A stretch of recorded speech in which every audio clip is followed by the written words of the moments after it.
20 manat ya Yumiko Market'in kutusu. İkisinden birini seçebilirsiniz. Ya pul seçirsiniz ya bunu seçirsiniz. Bunu da götürüp gidebilirsiniz, bunu da götürüp gidebilirsiniz. Ama bunun içinde bilmirəm ne var.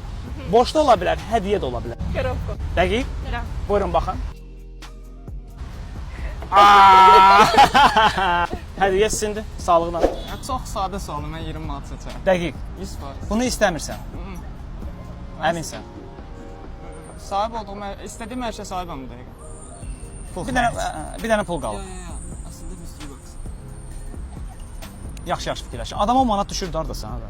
10 manat sənə, 10 manat sənə. Bu bəsit bir şey deyil. Bu bəsit bir şey deyil, mənim bu dəqiqə pula ehtiyacım var, söhbət olur. Tamam. Okay, Joe, qutu olsun. Nə seçsəz sizlikdir, yəni mən Qutu olsun. qarışmıram o işə. Amma yəni qutu boş olsa sonra məndən çəkəcəyim var. Qutu olsun. Tamam, bax. Boşa oxşuyur. Dəqiq. Boş deyil. Boş deyil. Çox maraqlı. Deadpool Qəşəng. Yumiko Marketdən. Marvela baxırsan, həvəsin var. Əlbəttə. Все, bu da sənə oyuncaq. Çox sağ ol. Sağlığına şərəf.